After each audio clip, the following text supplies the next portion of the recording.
Hey everyone, what you see in front of you is our freshly painted Datsun project, and clearly the results are excellent. We want to show you how to paint your car at home and get the same great results. So in diving into the bodywork on a project, you may not know what's hiding beneath the paint. In that case, the best move might be to strip it to bare metal, start with a clean slate. And that's what we did with the Datsun here. Using a combination of tools, including a DA sanders, our SCT and chemical stripping, we get this car back to the bare bones so we can see what's in front of us. Sure enough, we did find some old body filler hiding. We finished conditioning the metal by going over the entire car with the SCT. If you don't have that, you can use a DA with 80 grit paper. Now that the car is stripped of all old issues, we need to prevent some rusting and give us a base to start working from. So we apply a couple coats of our Eastwood epoxy primer over the entire car. Note that the body filler we'll be using can be applied over bare metal or over the primer. We're opting for primer as it better fits our timeline and gives us a visual indicator of highs and lows. You can do either method, just make sure to follow the product guidelines. Now that our car isn't going to rust away on us, we can move on to the next step, body filler. Once the epoxy primer has hardened for at least 2 to 3 days, we give the panel an entire wipe down with pre-painting prep to remove any dust and contaminants. On this project, we're also showcasing our new dustless sanding block, or DSB, which is why we have the shop split in half. We have more videos on the DSB, and you can check them out on our YouTube channel. But let's just say this thing works. Whatever your preferred block is, you can start blocking the whole car with 80 grit sandpaper. Make sure to work in a crosshatch X pattern and move across the panel so it comes out nice and flat. You'll probably have an idea of problem areas going into this step. Anywhere you did metal work, old repairs, dents, etc. But this will quickly reveal the highs and lows across each panel. The dark spots are the areas where your block can't get into. That's why they're there. It's unsanded primer. These are the areas that we'll work on later using the filler. On this project, I made a door skin, shaved some holes, and replaced lower quarter panels and other rust areas. So I knew these areas would need some attention. Once you have the whole car blocked with 80, give it another wipe down with pre, and start adding filler. Now there are 2 general approaches to filler. You can either spot repair and just add filler to your low spots, or you can skim coat the entire panel, sanding most of it off, but knowing that your panel is going to be flat. We did a bit of both. On the doors, fenders, and roof, we opted to skim coat everything, as there were a lot of imperfections across these panels. The hood was mostly straight, so we went with the spot method. Either way, you can get the same results, it's just a matter of preference. I mentioned the Contour DSB. This thing really works. It collects about 95% of the dust from your filler, which is going to eliminate this ruining your shop and your life. Also, we added a nylon blocking plate to the bottom of this thing, which is going to cut the filler fast and super flat. If you're going to be doing body work, I highly recommend getting one of these. After this first big skim coat is sanded down and we think we're ready for more filler, we once again clean everything by blowing the car off and wiping down with pre-painting prep. We still need to apply filler to the rest of the panels, but the highs and lows are not as obvious, so we sprayed the car with guide coat to identify these spots, as well as all over our filler to check those areas were also straight and smooth.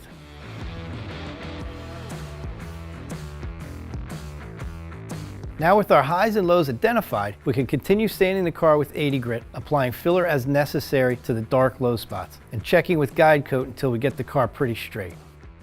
Another layer of guide coat, and we can work on sanding out our 80 grit scratches by working through our finer sanding grits, 180, 220, and 320.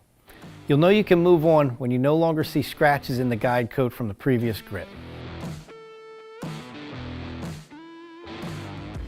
If you find surface defects and pinholes, you can use our glazing putty to spot treat those areas. Simply mix it up just like normal filler and block along with the rest of the body. We're using our glazing putty because it's softer and flows, and we can continue with the grit paper that we're using so we don't have to take a couple steps back and repeat the process. This is the longest step in the process, so be patient and take your time. We have several 8-hour days of bodywork into this car, but in the end, your time will pay off. Once you're happy with the filler, you can move on to the next step, which is applying primer.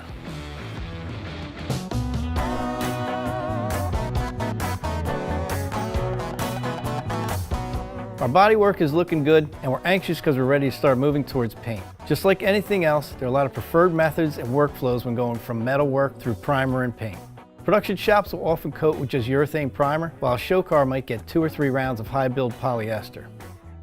We're going to show you the method we did on this car, And if you follow these, you'll get great results too.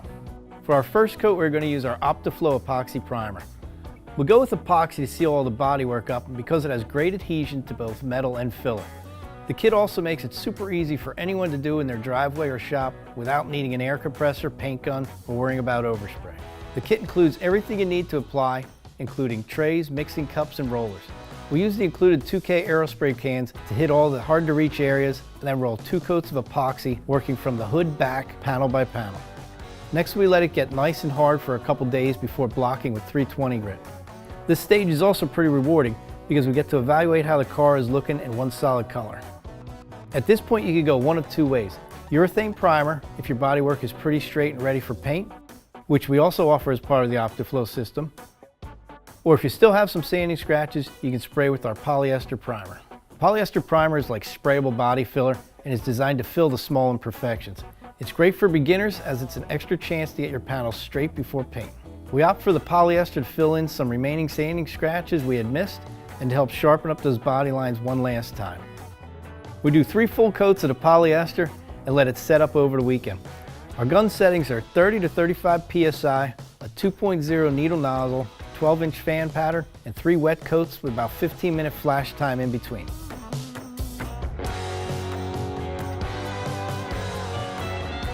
With all the primer we should need on the car, we can apply another layer of guide coat and do a final block sand. Starting with 320 grit, then 400, and finish with 600 grit. Just like on body filler, your goal here is to not have any sanding scratches from the rougher grits visible as you move on. If you find yourself struggling to get sanding scratches out but the panel is straight, you can always wipe everything down, apply another coat or 2 of primer, and begin blocking again. So accidents happen. Got some cut throughs and also some fillers showing. So we'll mix up what's called a seal coat. Basically, it's taking our epoxy and reducing an additional 20%. What this does is it covers your bare spots. It gives you one uniform color on the car in preparation for base coat. This is actually nice because a lot of painters prefer applying base over the sealer rather than your polyester primers. Sealers can be top coated in the same day or sprayed, hardened, and scuffed before your base. With the primer finished to 600 grit or sealed, we can move on to the next step where we'll lay down some color. The car is prepped and you're ready to bust out the paint gun, but before you go spraying your now super straight car, it's worthwhile to do a test panel to make sure you have everything dialed in just right. You have a lot of options when choosing paint for your ride, from single stage to multi-stage system. The single stage paint job is basically a base coat and clear coat in one formula, meaning you don't have to apply a separate base and clear. It's all done in one step. This is a great beginner and budget-friendly option. The most common option is what we're going to do, a base coat clear coat system. We're using our OEM Select base coat for this project as it offers over 75,000 OEM colors where we found the perfect shade of gray for this Datsun. If you want to browse our library of OEM Select colors, check out the link in our description. We prep a spare body panel we had laying around and fill our paint gun while using a strainer. For our base coat, we're using a 1.3 needle, about 15 PSI, and we're making sure we have 50% overlap between each pass.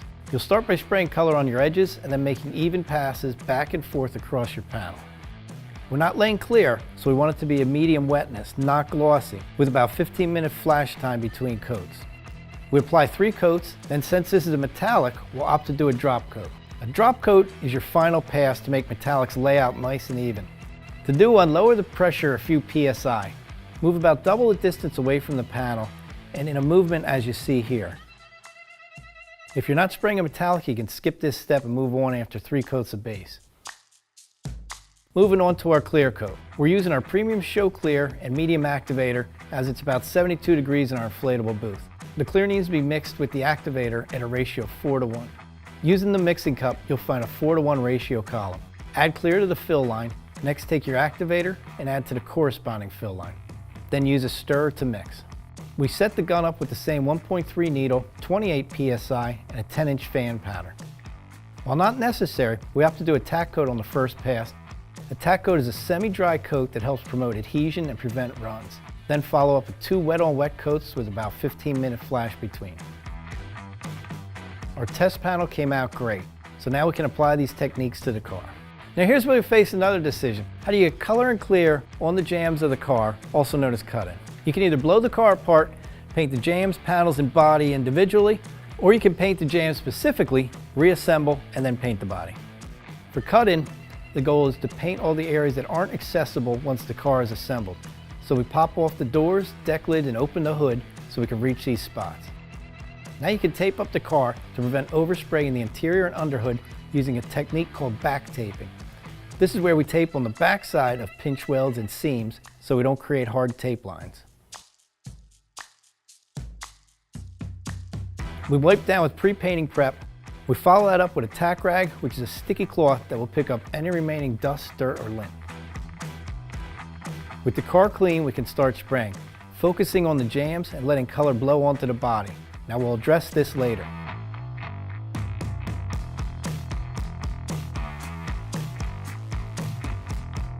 With color applied, we can spray the clear on, using the settings we tested earlier. The great thing about performing cut-in is it gives you another opportunity to get used to your gun, paints, and moving around the vehicle before spraying the part that everyone's eyes will be on.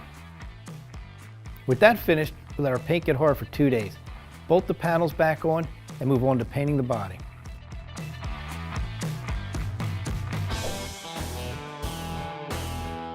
The Datsun is reassembled, and now we can address the overspray all over the body. We'll grab a DA with an interface pad and 600 grit and give the whole car a buzz down. Additionally, we use gray scuff pads for anywhere the DA can't reach well and to make sure our surface is smooth and to promote good adhesion. We shouldn't have any shiny surfaces once we're done here.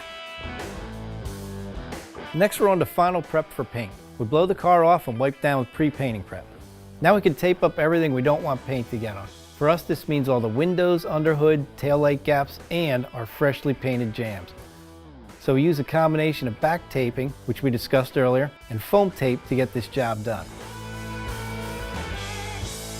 With the car loaded into booth, our painter gives it a final wipe down with pre-painting prep and then a tack rag and starts spraying some base coat, using the same settings we determined on our test panel.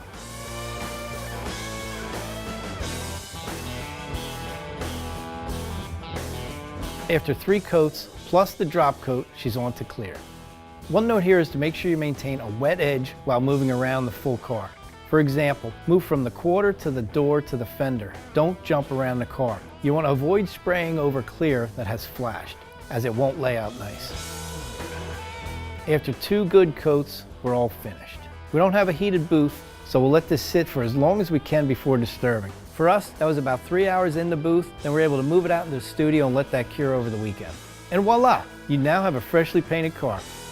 Depending on how your paint job comes out, you might be happy enough to stop here. We're pretty happy seeing this thing looking shiny in the studio, but we did have a bit of dirt in the clear, some orange peel, and a couple runs. And if it's your first time, you most likely have an issue or 2 as well. But that's not a problem at all. We'll let this sit for about a week, and we move on to the final steps, cutting and buffing.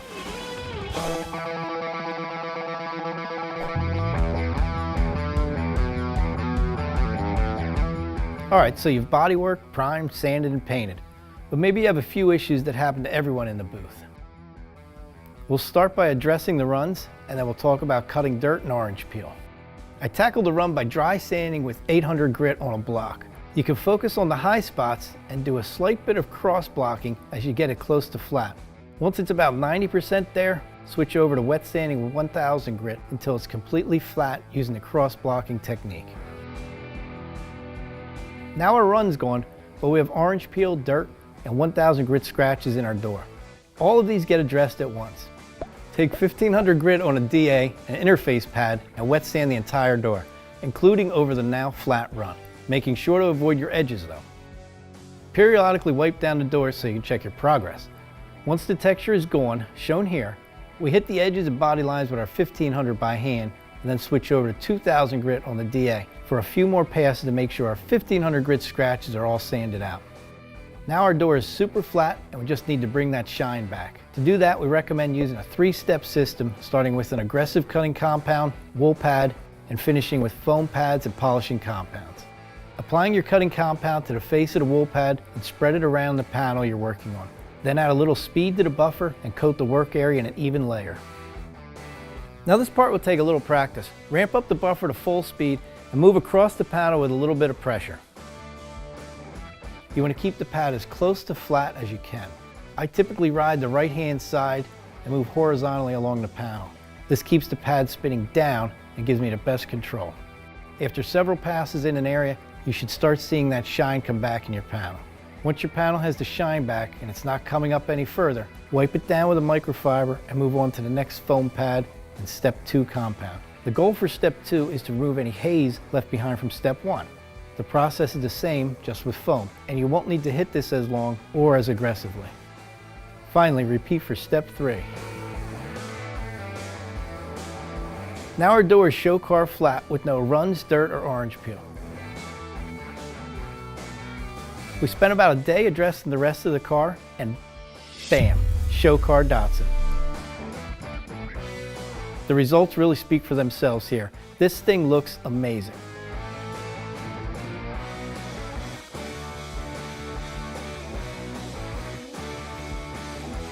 Every step of the process has worked towards getting the great results that we're proud of and that you can do at home too. By following these steps and taking your time, using high quality blocks, high quality paint, primers, elbow grease, and buffers, there's no reason why you can't achieve this at home. We really want to help you with this process. So we've put together a full PDF showing you the 6 steps we have listed here and which products we used in each. As always, for more information, click the link in the description or head over to eastwood.com.